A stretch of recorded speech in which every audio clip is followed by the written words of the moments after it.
안녕하세요, 시청자 여러분. 자, 이제 주말이 시작됐네요. 오늘 일어나 보니까 아침에 뭐 안개가 낀 것 같아요. 뭐 아침 이제 주말에 출근하신 분이시거나 어디 좀 먼 길 계획하고 계신 분들은 이렇게 안전운전 항상 저기 우리가 또 안전을 좀 생각하면서 이렇게 운전도 하시고 항상 건강하시길 바랍니다. 저도 지금 감기에 잔뜩 걸려가지고 감기 조심하시고 특히 환절기라 이렇게 기온차가 좀 세죠. 이제 아침 저녁 좀 추웠다가 날이 따뜻했다 그래가지고 감기 걸리신 분 많을 텐데 항상 건강에 유의하시고 또 우리가 이제 건강해야지만이 또 주식시장에 또 오래 있을 수 있겠죠. HLB 그룹주가 전체로 조정이 들어왔다가 이제 약간 반등해주는 모습을 보여주고 있는데 과연 반등을 시작할 수 있는 자리 그러니까 실질적으로 HLB는 굉장히 좋은 흐름을 가져가고 있거든요. 뭐 FDA 승인의 기대감도 여전히 갖고 있고 또는 캄넬리주마, 뭐 게이보세나리 병용요법이 간암 치료에 굉장히 도움이 되는 이런 상황이고 이런 효과들이 실제로 잘 나오고 있기 때문에 회사가 가는 길은 전혀 변함이 없다. 이 부분을 명심하시고 항상 내가 투자해놓은 회사가 그 정확히 좋은 길을 걷고 있어야 되는데 HLB는 엄연히 지금 굉장히 좋은 길을 걷고 있어요. 이는 HLB 주가에 긍정적으로 좀 반응해 줄 수 있죠. 자, 그런데 주가 계속 올라갈 수만은 없다 그랬죠. 올라가면 뭐 단기적으로 이렇게 조정이 들어오기도 하고 또 이렇게 좀 뭐 어떨 땐 얕은 조정, 깊은 조정 이런 게 들어오기도 합니다. 근데 이제 가만히 보니까 조정이 들어오긴 했는데 사실 이 지금 자리가 그러니까 우리가 처음에 매수했던 27,000원, 3만 원대는 아니고 꽤 높죠. 그래서 단기로 들어가시는 분들은 이런 이 고점에 쫓아가서 하실 때는 본인만의 이제 원칙에 맞게 대응 전략이 필요한데 항상 크게 뛸 때는 이렇게 뛸 때는 조정이라는 게 들어와요. 이렇게 우리가 이제 원하는 대로 뭐 오늘도 상한가 가고 내일도 날아가고 뭐 내일부터도 날아가고 많이 좋은데 만약 그렇게 되지 않는 게 주식이죠. 그래서 조정을 받을 때 이 조정의 깊이라든가 반드시 지켜줘야 될 자리 이런 게 있는데 저 같은 경우는 이제 금요일에 종가를 굉장히 중요하게 생각하거든요. 그러니까 이제 금요일에 종가가 왜 중요하냐면 금요일 날 끝났을 때, 그러니까 저 월봉, 그러니까 월말의 종가도 중요하게 생각하는데 금요일 날 끝났을 때 HLB가 과연 중요하게 지켜줘야 될 자리를 굉장히 잘 지켜줬다는 거예요. 그런데 HLB를 보면 엄연히 잘 지켜주었습니다. HLB 월봉의 자리를 보면 아직도 추세가 강하고 좋아요. 나쁜 게 아니에요. 추세가 강하고 좋고. 자, 또 하나가 이제 주봉에서 보면 제가 저번 주, 그러니까 이번 주죠. 이번 주 금요일 아침 실방하면서 뭐라고 그랬냐면 절대 5주선을 깨지 않는 게 중요하다고 그랬어요. 보통 예전에 이제 에코프로 같은 경우도 그랬는데 잘 날아갈 때는 절대 5선을 깨지 않아요. 이렇게 5선을 깨지 않고 쭉 따라 올라가죠. 이렇게 쭉 따라 올라가고 또 하나가 이전 고점 정도는 이제 딱딱 뚫고 날아가 줘야 굉장히 좋은 흐름을 가져가는데 HLB를 보면 아직 이전 고점에 대한 부담감은 조금 있어요. 그런데 거꾸로다가 만약에 이전 고점인 85,000원대를 뚫어주면 완전히 신세계가 열린다는 거예요. 그러니까 더 이상 매물대가 없죠. 매물대가 완전히 끝나는데 요 과정 속에서 지금 이제 85,000원까지 갈 수 있는 많은 기대감들이 있기 때문에 어떤 만약 세력이 존재한다면 약간 조정을 주면서 개인들을 괴롭히지 않나 이런 생각을 가져봐요. 자, 대신에 아직은 지켜줄 자리를 잘 지켜주고 있는 거죠. 오드선을 잘 지켜주고 있기 때문에 지금부터는 오드선만 깨지 않는다고 자리가 잘 끝났습니다. 일봉에선 제가 21선까지 밀릴 수 있다고 그랬는데 여기 밀릴지 안 밀릴지는 모르죠. 내일 월요일날 시장이 열려봐야 알아요. 그런데 주봉에서 5주선까지 밀릴 수 있다는 얘기는 이 친구가 가격이 6만 3, 4천 원대 이제 6만 4천 원대까지 밀릴 수 있고 일봉에서 보면 21선 가격이 정확하게 6만 3,500원이에요. 근데 딱 찍고 나갈지 깰지 모르겠지만 최소한 이제 어제 금요일에 종가를 깨게 되면 요렇게 60선까지 21선까지 밀릴 수 있겠구나. 이때 한번 반등해 준 적이 있거든요. 이때 저점이 6만 3천 원에서 6만 4천 원에 반등을 해줬어요. 그래서 여기서 반등을 해줘야지만 이 주식이 다시 살아난다. 그러면 중장기 투자하시는 분들이 이제 버틸 때는 20선까지 버틸만 한 거고 수익권이시니까 크게 신규로 들어가실 분들은 딱 21선 깨지 않는 거 확인하고 매수하시는 게 좋아요. 그러면 여기서 들어가신 분들은 굳이 손절의 의미는 없죠. 이제 다 익절이니까 아무 때나 팔면 되는데 여기서 들어가신 분들은 매수한 위치가 틀리죠. 여기서 매수하신 분들하고 여기서 매수하신 분 위치가 틀리기 때문에 여기서 매수했을 때는 어느 정도 손절의 개념을 갖고 이게 이렇게 떨어졌다가 다시 회복해 주거나 조정을 거치고 돌아 나가줄 때 이럴 때가 매수하는 게 좋아요. 물론 항상 기업은 미래 가치가 좋은 기업은 많아요. 당연히 두산로보틱스도 예전에 미래 가치가 좋았고 에코프로 좋았어요. 그렇지만 계속 날아가기보다는 항상 조정이라는 게 들어오죠. 이렇게 에코프로도 보면 제가 20개선 찍어줄 때가 매수 타임이라고 그랬거든요. 그러니까 여기서 사시는 것보다는 물론 여기 이때 사서 쭉 날아갔으면 좋았겠지만 맞출 수는 없는 거죠.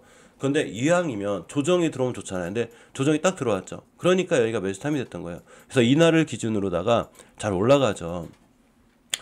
이건 에코프로 BM도 마찬가지인 거예요. 에코프로 BM도 회사가 미래가치가 있고 굉장히 좋죠. 근데 아무리 좋은 기업이라도 역시나 우리는 주식을 싸게 사는 습관이 필요하고 조정권에 사는 게 중요한데 에코프로 BM 이런 데 사는 것보다는 저렇게 20개선 찍어줄 때 그죠? 이렇게 이날하고 이달에 이번 달에 요 깨지 않는 선상에서 매수 지금도 5개선 돌파해주고 있기 때문에 이런 데 사시는 분들에 비해서는 굉장히 싸게 살 수 있는 좋은 기회라는 거죠. 근데 두산 로보틱스도 마찬가지인 거예요. 그죠? 제가 두 분 많이 비교를 많이 해드리는데 이렇게 보면 이런 데 살려고 하지 말고 제가 20일선에 돌파해주면 여기가 매수 타이밍인 거죠. 그래 주식을 매수하는 그래야지만이 수익권에 있고 주식은 매수하는 자리라는 게 있는 거죠. 그러니까 주식은 첫 번째 매수자라는 게 존재하는 거예요. 두 번째가 존재하고. 그러니까 뭔 얘기냐면 H앱은 첫 번째가 제일 좋았겠지만 만약에 놓쳤다면 이렇게 사 올라갈 때 뇌동매매 하려고 하지 말고 조정권을 기다렸다가 신규로 들어가신 분들은 21선 깨지 않는 거 확인하고 주봉에서 5선 깨지 않는 거 확인하고 매수. 물론 당연히 여전히 회사의 미래가치는 좋아요. 에코프로도 미래가치가 좋고 에코프로도 미래가치 좋고 두산로보틱스 미래가치가 좋습니다. 미래가치가 좋은데 그 미래가치가 좋을 때 너무 고점에 살려고 하는 것보단 조정이 들어왔을 때 깨지 않아야 될 자리, 그러니까 주식은 절대 깨지 않아야 될 자리들이 있어요. 그걸 깨면 주가가 떨어져요. 그런 자리들을 지켜주는 걸 확인하고 매수죠. HB는 예전에도 좋았었는데 이렇게 제가 이때도 알려드렸었거든요. 이때도 HB가 아무리 좋아도 5주선을 깨면 조정이 들어올 거예요. 조정. 이때도 5주선을 깨면 조정이 들어올 거예요. 조정 들어왔죠. 자, 그 지금 똑같은 거예요. 지금도 당연히 5주선을 깨지 않아야 조정이 안 들어오는 거기 때문에 5주선 이탈협을 꼭 확인하셔야 돼요. 자, HLB가 좋아지게 되면 다 좋아지기 때문에 당연히 조금씩 살아났죠. 자, LG 같은 경우도 보면 이제 그 일봉에서 보면 정확히 20분 깨면 안 된다고 그랬죠. 20분 찍고 꼬리를 달았고 물론 내일도 하루는 또 옆으로 갈 수는 있어요. 미증시가 조금 떨어져가지고 자, 주봉에서 보면 여전히 지켜줘야 될 자리 옷을 정확히 지켜줬죠. 여기만 안 깨면 되는 거고 엘생 같은 경우는 깨는 칙하다가 다시 돌려놨어요. 그래서 엘생도 그냥 내일부터 21선 위에서만 이렇게 회복해주면 깨면 안 돼. 대신 깨면은 조정이 좀 깊어요. 깨지만 않으면 이렇게 돌아나갈 수 있다. 그러니까 엘생이 자리를 깨게 되면 HLB처럼 이렇게 이선 깨고서 이렇게 조정이 살짝 깊게 들어갈 수 있어요. 이렇게 이런 현상이 생길 수 있고 대신에 깨지 않으면 좋은 거고 깨면은 조금 더 기다렸다가 HLB처럼 이렇게 돌아나갈 때 이럴 때가 굉장히 중요한 매수 타이밍이 돼요. 엘테 같은 경우에 투자 경고를 받긴 해서 지금 월봉에서 보면 자리가 또 추세가 좋죠. 자, 주봉에서 역시나 5선 안 깨고 있어요. 이러한 5주선만 안 깨면 되고 자, 일봉에서 21선만 깨지 않으면 역시나 아직 선택하 있습니다. 다시 20을 깨면 안 돼요. 대신에 자, HB 글로벌인데 이 지금 월봉 일자 굉장히 많이 낮아요. 대신 이제 20개선 뚫어주고 있기 때문에 추세는 아직 강한 거고 자, 주봉이 중요하죠. 자, 5주선 근처에 와 있기 때문에 음봉이 딱 떨어져. 또 5주선은 앞전에 있는 굉장히 지루한 공간, 즉 매물대였기 때문에 다음 주에 5주선만 안 깨고 양봉이 뜨면 다시 한번 매수 타임이 되게 되고 좀 깊게 봤을 때 이렇게 역시나 21선 같은데 최소한 이전 저점 고점들 이런 다음에 깨지 않으면 돼요. 아마 당분간 조정으로 들어올 것 같은데 옆으로 가는 자리가 나온다거나 5주선을 지켜주고 뺑글 돌아가게 되면 다시 한번 뛸 때 매수하려고 하지 말고 조정권에 돌아 나갈 때 아주 중요한 매수 타임이 됩니다. 이건 HLB 파나진도 마찬가지예요. 월봉에서 어째 추세가 좋아서 전부 다 파나진도 5선 안 깨고 있죠. 일봉에서 보면 정확하게 20선 깨지 않고 있기 때문에 역시나 아직은 좋은 자리에 있어요. 50선 기준으로 돌아나가면 다시 매수 타임이 되게 되죠. 자, 바이오스텝도 마찬가지로 월봉에서 보면 여전히 20개선만 뚫어주면 강할 건데 못 뚫어주고 있고 제일 이 친구가 제일 낮아요. 아직은 5선 위에 있고 보통 주식은 지상과 지하를 나눠놓는 241선 기준으로 많은 걸 나누거든요. 그래서 200선 올라갔다가 깨지 않고 돌아나갈 때 다시 매수기 때문에 이 자리가 지금 21선하고 겹치죠. 그러니까 바이오스텝 같은 경우에도 딱 21선만 깨지 않으면 아주 중요한 매수 타이밍이 돼요. 그래서 HB 그룹주들은 뭐 어제 미증시가 좀 안 좋아서 하루 이틀 밀릴 수는 있겠지만 그래도 역시나 조정 거친 후에는 다시 매수할 만한 그런 좋은 기업이다 이렇게 생각하시면 돼요. 미증시가 왜 밀렸냐면 이 PPI 때문에 그래요. PPI도 잠깐 올랐다. 그러니까 시장 예상치를 넘어선 거죠. 그럼 연준에서 이제 금리 인하에 대한 뭐 저희가 있는데 엄청 많이 떨어진 건 아니에요. 그렇다고 뭐 이렇게 막 1% 이상 크게 밀린 건 아닌데 좀 밀렸어요. 다우선 0.37, 나스닥이 0.82가 밀렸고 S&P가 0.48에 밀렸습니다. 금리와 민감한 상황이기 때문에 이제 성장주들이 조금 밀렸는데 뭐 엄청 크게 급락한 건 아니고 엔비디아 주가가 0.06%가 밀렸고 이렇게 필라델피아 반도체 지수도 0.67% 밀렸어요. MS 주가도 밀렸는데 우리나라 증시에서 반도체 주가들이 좋은 친구들은 꽤 좋은 것 같아요. 그죠? 하이닉스 같은 게 15만 원 갔다 왔고, 이게 이제 금요일 날 좀 많이 밀렸거든요. 이렇게 크게 올라간 친구들보다 떨어지는 게 많은데, 역시나 그래도 강한 애들은 굉장히 강하죠. 제가 특히 그 네페스나 네페스 아크가 아직도 낮은 위치에 있다고 제가 알려드렸거든요. 그러니까 반도체 중에 이 그 온디바이에서의 CXL, LPD별 이쪽을 잘 보셔야 되는데, 자, 네페스나 네페스 아크가 아직 많이 뛰지 않았으니까 잘 보고 있으라 했는데 금요일날 날라갔어요. 네페스 아크가 거의 고점이 몇 프로 찍었냐면, 잠시만요. 이 친구가 20 몇 프로 찍었던데, 그죠? 이렇게. 거의 고점이 23%를 찍었는데, 이 친구가 미증시만 좀 잘 끝났으면 사실 월요일 같은 날 반등할 자리에 있거든요. 이렇게 이제 얘가 매물대요. 이 매물대 소화 과정이 있기 때문에 이 친구가 월요일 날 만약에 다시 한번 거래량이 세게 들어오면 반등할 자리가 되는데, 일단 미증시가 좀 안 좋게 끝났으니까 다시 한번 음목 떨어져 지켜봐야 되고, 네페스가 뛰게 되면 네페스가 같이 뛰니 같이 보셔야 돼요. 반도체가 생각보다 깊게 좀 조정이 들어온 애들이 있죠. 반도체는 너무 걱정하지 말고 월봉 고점이 아닌 다음에야 월봉 저점이라든가 또 월봉 중간에서 뛰나가는 애들 정도는 잘 보실 필요가 있어요. 이 매물대를 각각 뚫어줄 때 굉장히 강한 흐름을 보여주는데, 대표적으로 이제 우리가 그 네오셈이 굉장히 강하죠. 이쪽에서는 네오셈이 이제 그 CXL 관련해서 굉장히 강한데, 이 네오셈이 예전에 날아갈 때를 잘 보면 이렇게 이제 각각의 매물대를 뚫어줄 때 강한 거래량이 들어와야 돼요.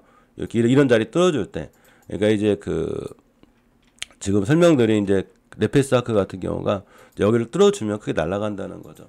저런 자리는 각각 의미가 있어요. 물론 저걸 못 뚫어주면 다시 떨어져요. 이제 잘 뚫어주는 걸 보셔야 되는데, 인터플렉스 같은 경우에 날아가기 전에 보면 이렇게 이제 앞전에 매물 때 뚫어준 자리들, 또 여기 뚫어졌을 때, 여기 이렇게 뚫었을 때 이 자리를 강하게 뚫어주게 되면 그냥 이제 급등하는 경우가 있는데, 요렇게 그냥 급등했습니다. 이렇게, 그죠? 대신에 이제 이 앞전에 이제 차트를 잘 보면 이 앞에 있는 잔잔한 매물대들 두 번째 돌아 나갈 때 못 뚫어주게 되면 이렇게 조정이 들어와요. 그래서 물론 지금 코아시라든가 이런 친구들이 좋은 흐름을 가져가고 있는데, 어쨌거나 이런 친구들 이렇게 거래량 뚫어줄 때 잘 보실 필요가 있다. 여기 이제 매물대 이렇게 뚫어주고 있잖아요. 그죠? 그 음봉이 좋은 매수 타임이 되거든요. 그 다음날 거래량 붙어도 역시나 이제 이때 거래량이 23만 주, 다음날 10배 가까이 매수 타임이죠. 이날 날아갔고 또 날아가고 또 날아갔죠. 그래서 주식은 매물대를 뚫어주는 거하고 거래량을 잘 보셔야 돼요. 이렇게 이제 230, 특히 230 위에서 이렇게 매물대를 뚫어주고 멀대를 뚫어주고 음봉이 생기면 더 좋고 매수 타이밍이죠. 대신 이날 못 사더라도 다음날 거래량 또 매수 타이밍, 그래야지만 이렇게 큰 수익을 거둘 수 있습니다. 그래서 우리가 앞으로 좀 봐야 되고 챙겨봐야 될 이런 반도체 종목들이 아직 있으니까 너무 실망하지 말고, 또 저 PBR 관련해서 이제 그 많으신 분들이 좀 걱정을 하죠. 그래서 조정이 들어왔으니까. 근데 이제 저 PBR 관련 발표가 이제 기업 밸류에이션이죠. 그죠? 기업 밸류에이션 발표가 아마 6일일 거예요. 제가 그렇게 알고 있거든요. 26일이면 오늘이 16일이니까 10일 남았죠. 잠깐 볼게요. 26일쯤인데 그 전에 아마 이 저평가된 코스피 중에서도 이제 저평가된 기업들이 있고 코스닥에도 좀 있어요. 그래서 아마 이런 친구들이 저 PBR 관련주들이 그 전에 26일 딱 26일은 모르겠지만 그 전까지는 한두 번 또 한 번 움직일 수 있는 그런 확률이 있어요. 저 PBR 관련주의 대표적으로 이제 제가 그 LS 같은 경우 잘 보기 싫어했는데, 삼성물산은 이제 많이 올랐고 LS는 여기 조정이 들어오긴 했어도 제가 딱 240에서 만 깨면 된다고 했거든요. 그래서 매물대에 돌려놨기 때문에 지금부터 5일선 같은 데만 깨면 돼요. 그럼 자리가 좋을 수 있고, 또 이날은 특히 금요일 원격 의료가 강했더라고요. 근데 원격 의료 같은 경우는 이미 그 전에 제가 잘 보시라고 한 적이 한 번 있었거든요. 다 날라갔어요. 벌써 날라가서 뭐 이제 쫓아가서 하기엔 상당히 부담이 되죠. 부담이 되고, 들고 계신 분들은 이제 매도할 이유는 없는데, 이제 의료계 파업 얘기가 좀 있어서 안타깝지만 그것 때문에 비트컴부터 14% 가고 케어랩스는 거의 뭐 상한가 같고 유미케어도 23%. 아마 내일 월요일쯤 한 번 더 급등할 것 같은데, 이렇게 되면 이틀 동안 벌써 뭐 30% 이상 올라온 친구들이라 전혀 쫓아가지 하지 않는 게 굉장히 중요할 것 같습니다. 자, 남은 시간 즐겁게 보내시고요. 즐거운 주말 보내시고, 제가 뭐 드라이브 실방을 한다거나 이렇게 되면 다시 한번 찾아뵐 수 있도록 하겠습니다. 항상 성공 투자, 즐거운 투자 하시기 바랍니다. 그리고 주말은 주식을 잊고 즐겁게 보내시기 바랍니다. 고맙습니다.